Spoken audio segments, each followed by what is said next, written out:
Ladies and gentlemen, the most British of games. Yes. It's foul play. This is a game about being British and all that entails, as you can see. This is by a company called Mediatonic. This is something I checked out at PAX. This is footage I recorded on the floor. This is commentary I recorded later, in a less terrible environment. Some rather interesting games were made by Mediatonic, the makers of Foul Play, a fairly small British games development company. They made WTF, remember that? WTF is WTF? Who's that flying? Yeah, they made that. They also made Must Eat Birds, a glorious spread of sponges is under imminent threat from an avian invasion. They've come for the cake and don't intend to share. They also made Amateur Surgeon, which is pretty funny. This is a brawler about a British demonologist who has decided to recount his life in the medium of theatre, as you can see here. So, you will brawl on stage for the amusement of the crowds, the apparently infinite crowds.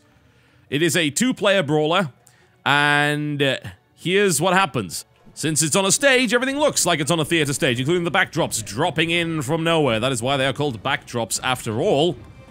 Spotlights, you'll see the audience, and your job is to impress the audience with your comboing abilities. And we certainly will do that.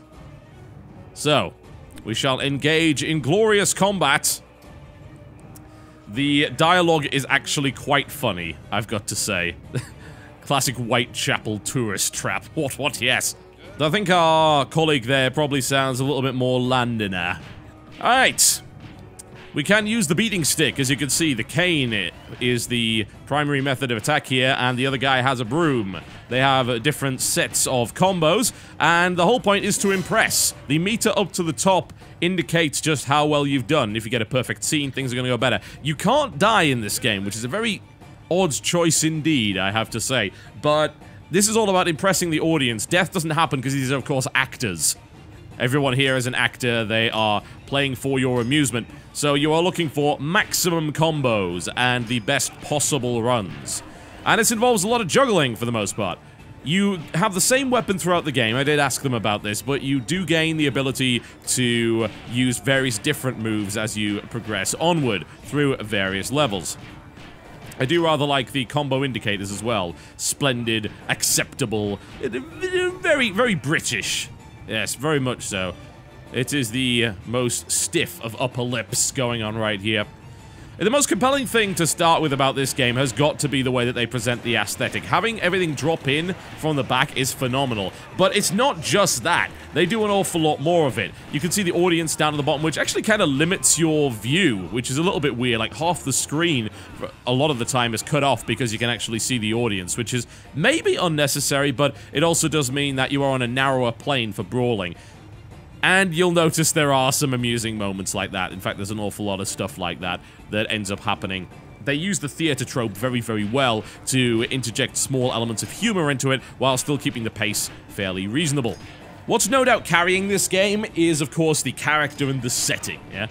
I love the dialogue, I love the design of the main characters, and I just love the very idea behind it. The fact that you're doing a theatre show about the life of this famous British demonologist. That's a cool setting. And of course, using the theatre aesthetic, not only just as an aesthetic, but also as a way of driving things forward is pretty awesome. But honestly, I do have some concerns. One of those being that the game might get somewhat repetitive. It also means that since you can't die, chances are you're going to be able to play through the game fairly quickly, and the replayability is going to come from the idea of doing runs for points, essentially, doing better combos and things like that. Which is definitely appealing to a lot of people. I think for the idea of high scores, this is a good time to be a game that focuses upon them. A lot of people are liking the speedruns, a lot of people are liking the leaderboards and the achievements and things like that. So having a game that focuses on that idea instead of a health bar is, you know, it's pretty reasonable, don't get me wrong. But I do have a feeling that things may end up getting a little bit repetitive. We're going to compare this to other games in the genre, fairly recent games in the genre. Well, of course, we talk about Charlie Murder, which has got an awful lot more to it. It's got an inventory system, an item system, it's got a lot of different sequences in there. Of course, you can actually die. 4-player co-op is also available in that game. Compared to something like Castle Crashers, again, 4-player co-op available, lots of different weapon drops, leveling up, things like that. That's not really present so much in this particular title. And since you can't die, you're going to be making your way through at a fairly reasonable pace. And the problem about that is that maybe that affects the replayability of it. Like, what I like about it, certainly in the first playthrough, is that the dialogue is great, and all of these scene transitions and things like that are awesome. And it also has a good focus on co-op. You can really get that combo up by comboing together with your friend using an exact timing. They actually described it as a rock band style mechanic, whereby you both press the button at the same time and you have to time it specifically to combo with your buddy. That's cool. I like the fact that they have put that very specific co-op element in the brawler, because a lot of brawlers just throw the idea of co-op out the window and just say, you know what, we're just going to put it in because it's good for brawlers to have co-op, but we're not going to make a mechanic that actually takes advantage of it in any way. In this case, they actually do that, which is cool. But is it enough to keep you interested, especially after the first playthrough? That remains to be seen. I think that's the biggest challenge that this game is going to face. As I was playing this game, I was having a blast, yeah? It felt really, really good. The attacks are nice and varied, even at the earlier levels. And I also enjoyed the enemy variety, the scene variety, and the way that it drove the fighting forward with this rather amusing dialogue. Even then, that's great. You know, this thing doesn't even have a fourth wall, obviously. I mean, where's that fourth wall? It's really cool that they took that and made it the core of their philosophy with this title, and they built everything around that. And it works so well. It really, really does. It's a bunch of fun. But there is that repetitive concern. But I think really that's also a concern that applies to all brawlers, but maybe less, because you do have other things you can do as opposed to just brawling, and I suppose the fact that there isn't the ability to die in this game does somewhat remove the challenge, to say the least. Obviously there's challenge to getting big combos and things like that, but yeah. There are also little side challenges, as you can see, because you're trying to retell the story in the same way, and if you don't do that, then you don't get as many points. So killing the big bandit leader last, for instance, is a way to do that. Let's get forward to show you a different scene that we play, because I think you might enjoy the aesthetic. To the deeps we go! The briny, briny deep. Which, quite frankly, is not a place that you want to be with a broom. I don't know if that's a broom or a hammer. I'm going to assume that it's a broom. So, we are going down to the bottom of the ocean to battle with the minions of Neptune, obviously. Or Poseidon. Not really sure which is which. But as a direct result, there are some fun things going on down here. The dialogue is really the strength. This, by the way, appears to be a mermaid game of volleyball of some description. I don't really know what's going on here, but we will happily absolutely destroy it. I'm not gonna lie. Yeah, the brawling and the combos are a lot of fun. Trying to keep your combo up as high as possible without being interrupted, which is very much the thing that this game demands you do, rather than worrying about your life force. It's pretty good. You know, 27-hit combo right there. 28, going for the 30 right now. They actually had a little contest at the booth for this particular title to get the high. I think someone managed 150 with one of the 4x multipliers, which was pretty crazy.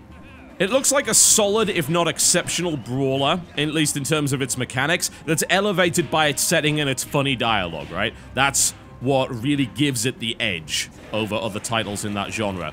They're looking for $15 for this title, which is not a terrible price for it, I've got to say, and it will be available on 360 as well as Steam on September the 18th.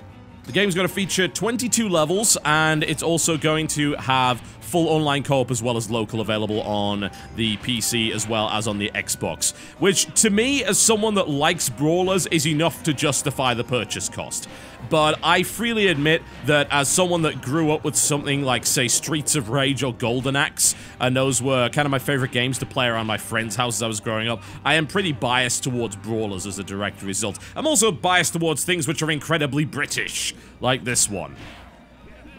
I've got to give them props, though, for the art design. I really do. This aesthetic is awesome. And it's not like they really skimped out on the brawling aspect of it. It's just that there's not a huge amount of stuff that's really key to the brawler genre to kind of keep you interested.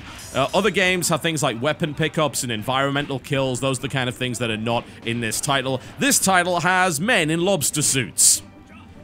Is it enough? Well, I mean, it's hardly the first funny brawler. There are actually plenty of them. Scott Pilgrim is a great example. And then, of course, things like Castle Crashers are hilarious. And even stuff like Charlie Murder has its moments in that regard. There's plenty of funny brawlers, but this has its own unique style that kind of carries it through. I think it's going to be good for a playthrough, quite frankly. It's solid, yeah? It's a good title. It was a lot of fun to play at the booth, and I would like to just make you aware of it, because even if the brawling doesn't blow my mind, the theater aspect of this game most certainly does. My name's been TotalBiscuit, taking a look at Foul Play, which will be available on the 18th of September on Steam and Xbox 360. Thank you very much for watching. I will see you next time.